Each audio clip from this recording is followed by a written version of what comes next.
hello again. We are coming to you from the steps of Baelor. Not the college. No, not the college. The actual steps of Baelor in the Red Keep in Westeros. Now, we are on episode 9, which is, of all of you Game of Thrones fans, you know, is the episode where shit goes down.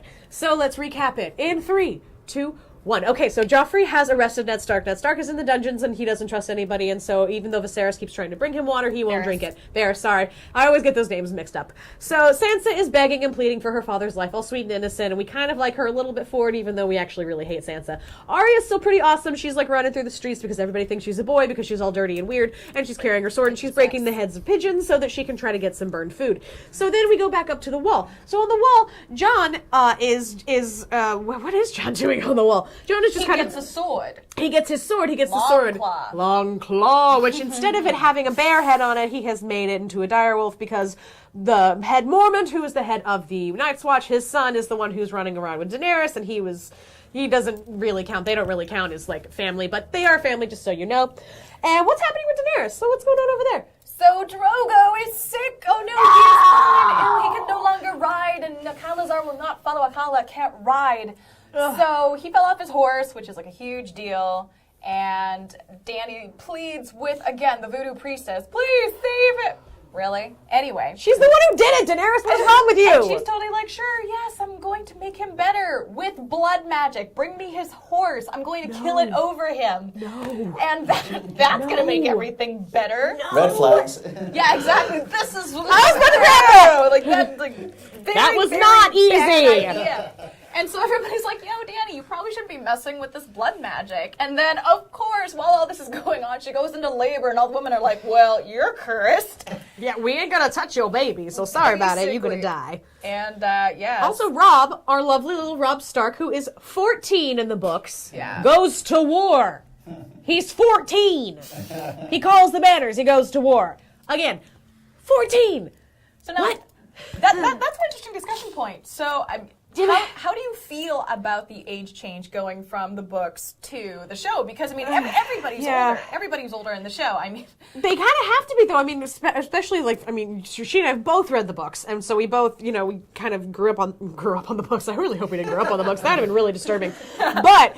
you know, in the books, everyone is so much younger. You know, Daenerys is 13 years old when she gets married off, and while she's pregnant, she's 13 years old. Robb and Jon are both 14 years old, and it just kind of blows my mind in a little bit of a way. But I'm glad that they did cast them as older people, because that would have been really uncomfortable to watch, like even more uncomfortable than it already is to watch some of these scenes. Which is precisely why they did it, and they must have. And even then, I mean, they're supposed to be older, but not that much older. I mean, Kit Harington as a 16-year-old.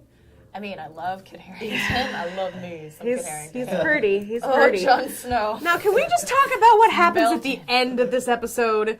Okay, so all episode 9s of Game of Thrones, a whole bunch of stuff goes down.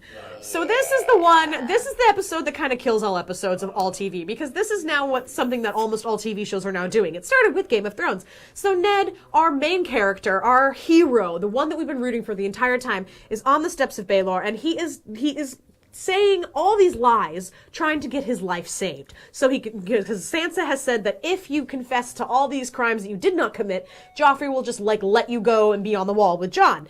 Yeah, Joffrey's a little shit. That's not what happens. Joffrey cuts his freaking head off. Ned's dead, like, literally. Ned's he just dead. chops his head off. Ned, our main character, our lead character in this entire show, the one everyone is rooting for, is dead. And the showrunners, interestingly, were actually really concerned about the viewership, because they were not sure how people would take the fact that their lead is dead. But then again, it's Sean Bean. I mean, Sean Bean dies in everything. I'm sorry, you do. You do. There's even there's a YouTube clip that's like 19 minutes long. It's just all Sean Bean deaths. So, I mean, when they cast Sean Bean, you kind of have to admit, like, you knew he was going to die eventually. But yeah, so Ned is dead, and Joffrey's an ass, and we hate him, and now Arya is in the hands of a member of the Night's Watch. Yoren. Well, Yoren. So you watch it for the first time. Do you watch a show, or do you watch the people? Oh, especially as book readers, I watch the people. I definitely, when he's like all up there, and all of a sudden you hear Joffrey be like, well, he has done admirably, I just went like this. Yes. And just watched the people I was watching it with, because I needed to see their reactions when that sword went, Fing! And when I first watched the episode, I watched it with somebody who had no idea what was going to happen. Same thing. And it's just, And even after the screen fades to black, it's the.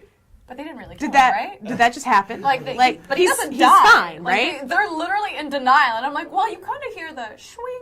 Yeah. And, you know. Swing! Yeah, exactly. And Arya's watching the birds fly away. Well, what's like, cool, I mean, like, because in the books, like, every single chapter is told from a different character's perspective. And this perspective is told from Arya's point of view. So she is out in the crowd, hiding, but also, you know, watching her father get murdered. But Yoren is really, really great, and he grabs her, makes sure she doesn't actually see him getting beheaded.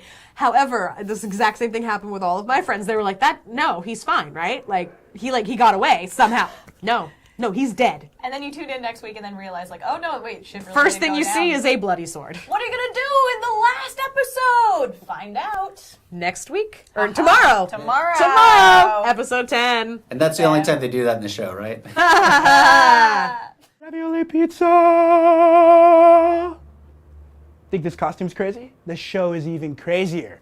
Watch the Game of Thrones Recap Uncut series. Subscribe below. We'll be posting an episode every day up into the premiere. I'm Quentin. I'll be wearing this skirt with no underwear.